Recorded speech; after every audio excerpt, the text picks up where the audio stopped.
দর্শক, top Barasat news YouTube চ্যানেলে সবাইকে স্বাগত। সাত সকালেই শিরোনাম। সন্দেশখালী নারী বা মহিলা আন্দোলনের জেরে আগেই গ্রেপ্তার হয়েছিলেন উত্তম হাজরা। গতকাল নেজার থেকে গ্রেপ্তার হলেন শিবপ্রসাদ হাজরা। আজকে তাকে বসিরহাট মহকুমা আদালতে তোলা হবে। তার বিরুদ্ধে গতকাল গণধর্ষণ ও খুনের চেষ্টার ধারা রুজু হয়, আর তারপরই গ্রেপ্তার হয়েছেন বলেই জানা যাচ্ছে। আসি পরবর্তী খবরে। সন্দেশখালীতে মহিলা আন্দোলনের তোলপাড় রাজ্য রাজনীতি। তারই মাঝে উত্তর চব্বিশ পরগনার প্রশাসনিক রদবদল ঘটেছে। সরিয়ে দেওয়া হয়েছে বারাসাত রেঞ্জের ডিআইজি সুমিত কুমারকে। বারাসাত রেঞ্জের নতুন ডিআইজি হয়েছেন ভাস্কর মুখোপাধ্যায়। রাজ্য পুলিশের নতুন এডিজি দক্ষিণবঙ্গ হচ্ছেন সুপ্রতিম সরকার। শুক্রবার এদিনের জন্যে অর্থাৎ 3 দিনের জন্য সন্দেশখালীতে বিশেষ দায়িত্ব দিয়ে পাঠানো হয়েছে তাকে। আসি পরবর্তী খবরে। সন্দেশখালী নিয়ে যখন রাজ্য রাজনীতি তোলপাড়, তারই মাঝে রাজ্যে সভা করতে আসছেন প্রধানমন্ত্রী নরেন্দ্র মোদী ও অমিত শাহ। সূত্রে খবর, সভা করতে পারেন উত্তর চব্বিশ পরগনার বারাসাতে। সূত্রে আরও খবর, ফেব্রুয়ারি মাসের 29 তারিখে উত্তর চব্বিশ পরগনার বারাসাতে সভা করতে পারেন অমিত শাহ।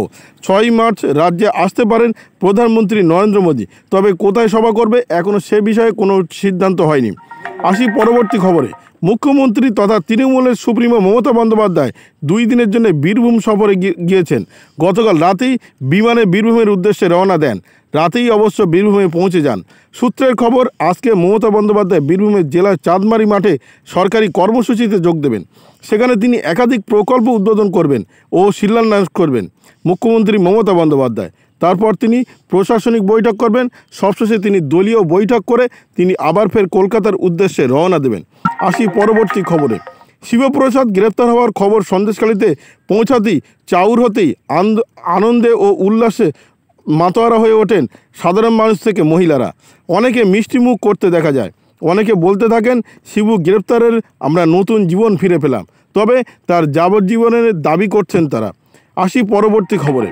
গতকাল সাংবাদিকদের প্রশ্নের উত্তরে ডিজি রাজীব কুমার শাহজাহান গ্রেপ্তার না হওয়ার পিছনে তিনি ইডিকেই দুষলেন। তিনি বলেন, ইডি তো শাহজাহানের বিরুদ্ধে তদন্ত করছে, তারা কেন তাকে গ্রেপ্তার করছে না। তিনি আরও বলেন, 8ই ফেব্রুয়ারির আগে কোনো রকম মামলা সন্দেশখালী উপলক্ষে রুজু করা হয়নি বলেই তার আগে কাউকে গ্রেপ্তার করা হয়নি। মামলা রুজু করার পর অভিযোগকারীর জবানবন্দি নিয়ে তবেই শিবু ও উত্তম হাজরাকে গ্রেপ্তার করা হয়েছে। আসি পরবর্তী খবরে। গতকাল সাংবাদিকদের সামনে বিস্ফোরক অভিযোগ করেছেন অভিষেক বন্দ্যোপাধ্যায়। তিনি বলেন, বিজেপি রাজ্য সভাপতি সুকান্ত মজুমদার পা পিছলে পড়ে যান, আর আমাদের অফিসারদের নোটিশ ধরিয়ে দিল্লি ডাকা হচ্ছে। প্রসঙ্গতভাবে বলা যায়, সুকান্তের উপর পুলিশি হামলার অভিযোগ রাজ্যের মুখ্য সচিব, রাজ্য পুলিশের ডিজি সহ 5 উচ্চপদস্থ পুলিশ কর্তাদের 19শে ফেব্রুয়ারি অর্থাৎ আগামীকাল দিল্লিতে তলব করেছে লোকসভার সংসদীয় স্বাধিকার রক্ষা কমিটি। আসি পরবর্তী খবরে। গত শুক্রবার সন্দেশখালী সাধারণ মানুষের সঙ্গে দেখা করতে যান প্রদেশ কংগ্রেসের সভাপতি অধীর রঞ্জন চৌধুরী, কিন্তু পুলিশি বাধায় রামপুর থেকে ফেরত আসতে হয় তাকে। তবে বাধা পেয়ে পুলিশের বিরুদ্ধে ক্ষোভ উগরে দেন তিনি। পুলিশের একাংশকে কুকুর বলে নজিরবিহীন আক্রমণ করেছেন তিনি। আসি পরবর্তী খবরে। আগেই বিজেপিতে যোগদান করেছে কমলনাথের ছেলে। গতকাল দিল্লিতে গেলেন কমলনাথ নিজে। প্রশ্ন উঠতে শুরু করেছে, কমলনাথ কি এবার বিজেপিতে যোগদান করবে? আসি পরবর্তী খবরে। শিবু হাজরা এবং উত্তম হাজরা গ্রেপ্তার প্রসঙ্গে জিজ্ঞাসা করা হলে বিজেপি সভাপতি সুকান্ত মজুমদার বলেন, মুখ রক্ষা করার জন্য চেষ্টা করছে তৃণমূল কংগ্রেস। তবে সাধারণ মানুষ জেনে গিয়েছে তৃণমূলের মুখোশ। তৃণমূল চেষ্টা করছে মুখ রক্ষা করতে, কিন্তু সাধারণ মানুষ সেটা বুঝে গিয়েছে এবং সেটা করতে দেবে না। অর্থাৎ সামনের ভোটে, লোকসভা ভোটে সন্দেশখালীতে তৃণমূল কংগ্রেস 0 পেতে চলেছে, এমনটা জানিয়েছেন বিজেপির সভাপতি সুকান্ত মজুমদার।